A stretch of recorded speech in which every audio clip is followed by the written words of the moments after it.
Welcome back to my channel. और आज हम बात करेंगे जिस टॉपिक पर उससे अक्सर महिलाएं बहुत ज़्यादा परेशान रहती हैं।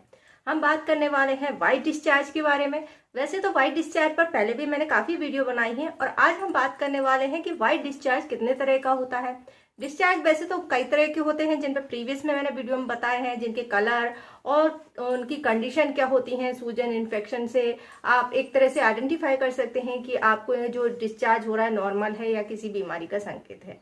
लेकिन वाइट डिस्चार्ज के बारे में इतना खुलकर कोई बात नहीं करता है, जिसे हम डिस्कोरिया भी कहते हैं। और वाइट डिस्चार्ज महिलाओं में अलग अलग टाइम पर अलग अलग तरीके का होता है। तो आज हम बात करेंगे कि वाइट डिस्चार्ज कितनी तरह का होता है और क्यों होता है, और अगर ऐसा डिस्चार्ज हो रहा है तो उसके रीजन क्या है और कब आपको ट्रीटमेंट की जरूरत है। तो चलिए वीडियो शुरू करते हैं। और वीडियो की जानकारी पसंद आए तो वीडियो को लाइक करना, शेयर करना और हमारे चैनल को सब्सक्राइब करना। आपका कोई क्वेश्चन है तो कमेंट्स करना। फ्रेंड्स, देखा जाए तो महिलाओं में होने वाला वाइट डिस्चार्ज नॉर्मल है, लेकिन कभी कभी ये डिस्चार्ज जो है बढ़ जाता है। जैसे कि पीरियड आने के पहले आपका जो डिस्चार्ज है वो बढ़ जाता है, प्रेगनेंसी में बढ़ जाता है। अगर आपका डाइजेशन सही नहीं है तो भी ये जो डिस्चार्ज है वो बढ़ जाता है। ऐसे ही जो डिस्चार्ज होता है उसकी थिकनेस और कलर भी चेंज होता रहता है। अब हम बात कर लेते हैं कि पहले कि डिस्चार्ज जो है कितनी तरह का होता है। अगर हम नॉर्मली बात करें तो वाइट डिस्चार्ज 3 तरह का होता है, जिसे हम कहते हैं। पहला होता है फिजिकल डिस्चार्ज, जो कि नॉर्मली होता है। जैसे कि आपका प्यूबर्टी एज होती है जिन लड़कियों में, उनको पीरियड आने के पहले शुरू हो जाता है। कई लोगों में ये डिस्चार्ज पीरियड के बाद भी कुछ दिन तक रह सकता है, लेकिन इसकी जो क्वांटिटी है वो बहुत ज़्यादा नहीं होती है। एक छोटा चम्मच जितना डिस्चार्ज होता है। इसे हम कहते हैं फिजिकल डिस्चार्ज, जो कि हो सकता है कि आपकी प्रेगनेंसी हो या ओव्यूलेशन के टाइम पर जो डिस्चार्ज होता है वो भी नॉर्मल होता है। और ये थोड़ा थिक होता है, चिपचिपा ज्यादा होता है, जिससे हम पता करते हैं कि आप ओव्यूलेट कर रहे हैं, आप प्रेग्नेंट हो सकते हैं। तो ये होता है फिजिकल डिस्चार्ज। सेकेंड होता है बैक्टीरियल वेजिनोसिस। ये एक इस तरह का डिस्चार्ज होता है जो कि अलग होता है, लेकिन ये किसी बीमारी का संकेत नहीं होता है। ये होता है हमारी वेजाइना में जो बैक्टीरिया होते हैं वो गुड होते हैं, जो कई तरह के इन्फेक्शन से लड़ने का काम करते हैं, हमारी वेजाइना को इन्फेक्शन होने से रोकते हैं।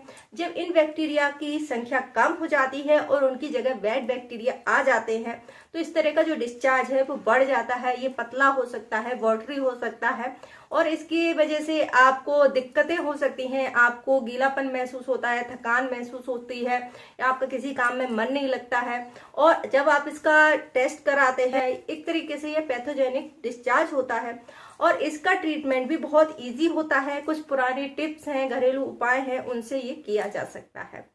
अब हम तीसरे डिस्चार्ज की हम बात करते हैं, वो होता है इन्फेक्शन से होने वाला डिस्चार्ज। अब इन्फेक्शन आपको किस तरीके का है, क्यों हुआ है, उस पर डिपेंड करता है और उसी के अकॉर्डिंग इसकी आपको मेडिसिन दी जाती है, ट्रीटमेंट दिया जाता है। कभी कभी आपको कुछ क्रीम दी जाती हैं या टैबलेट रखने के लिए दी जा सकती हैं, या फिर आपको कुछ टेस्ट भी कराए जा सकते हैं।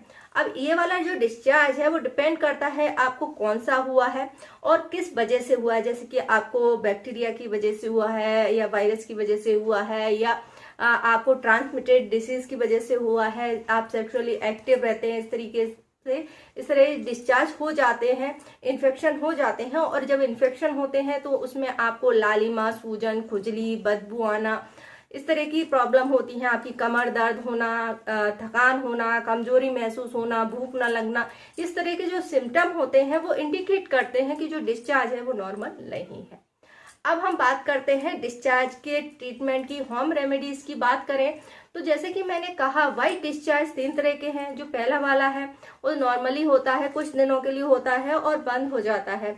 यह हो सकता है कि वो 1 चम्मच भी ना हो, सिर्फ लाइनिंग या स्पॉट्स ही आपको दिखाई दे, तो ये इसके लिए कोई ट्रीटमेंट की जरूरत नहीं है, क्योंकि ये पूरी तरीके से नॉर्मल है, तो इसके लिए कोई ट्रीटमेंट की जरूरत नहीं है। अब हम बात करते हैं बैक्टीरियल वेजिनोसिस के बारे में। तो ये बैक्टीरिया के कारण होने वाला डिस्चार्ज है, तो इसमें बैड बैक्टीरिया को हमें घटाना पड़ेगा और गुड बैक्टीरिया को बढ़ाना पड़ेगा। तो इसके लिए कुछ होम रेमेडीज हैं, जैसे कि आप दही ज्यादा खा सकते हैं। दही में लैक्टोबैसिलस बैक्टीरिया होता है, जो कि आपके गुड बैक्टीरिया होता है और आपके डाइजेशन को सही करता है। जब आपका डाइजेशन सही होता है तो डिस्चार्ज भी कम होता है। आपने देखा होगा, जब भी आपको डिस्चार्ज हो रहा होता है उसके पहले आपका पेट भारी होना, मरोड़ होना या अजीब सा लगना, मन नहीं लगना, इस तरह के सिम्टम आपको आ सकते हैं। आपको ऐसा लगता है कि आप बीमार हैं। तो जब भी आपके ऐसी फीलिंग आती है तो आपका जो डिस्चार्ज है वो बढ़ जाता है। दूसरा रेमेडी की हम बात करें तो इसके लिए आप धनिए का इस्तेमाल कर सकते हैं। धनिए का बीज जो होते हैं उनको आप यूज कीजिए, ये भी आपके वाइट डिस्चार्ज को कम करने में मदद करते हैं। थर्ड रेमेडी की बात करें तो विटामिन सी से भरपूर आप फल लीजिए या नींबू लीजिए, क्योंकि ये जो होते हैं इनमें एंटीऑक्सीडेंट अच्छी मात्रा में होते हैं। विटामिन सी में रोग प्रतिरोधक क्षमता बढ़ाने की क्षमता होती है, इसलिए भी आप इनका सेवन कर सकते हैं। आप टमाटर का सेवन कर सकते हैं, टमाटर भी इसके लिए काफी बेहतरीन काम करता है।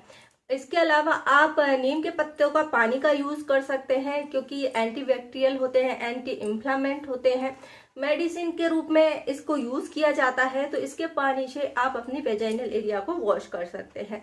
तो ये सभी नॉर्मल तरीके हैं और बहुत आसानी से आपके डिस्चार्ज को ये बंद कर देते हैं। सबसे इम्पोर्टेंट बात यह है, कुछ लोगों को जो डिस्चार्ज होता है कुछ विशेष चीजें खाने से बढ़ जाता है। कुछ लोगों को कुछ चीजें ऐसी होती हैं, अगर वो खा लेते हैं तो उनको पेट में तकलीफ होने लगती है, डाइजेशन बिगड़ने लगता है और ये डिस्चार्ज बढ़ जाता है। अगर आपने ये नोटिस किया है तो आप उन चीजों को अवॉइड कर सकते हैं। आई होप आपको ये जानकारी पसंद आई होगी। जानकारी पसंद आए तो वीडियो को लाइक करें, शेयर करें, हमारे चैनल को सब्सक्राइब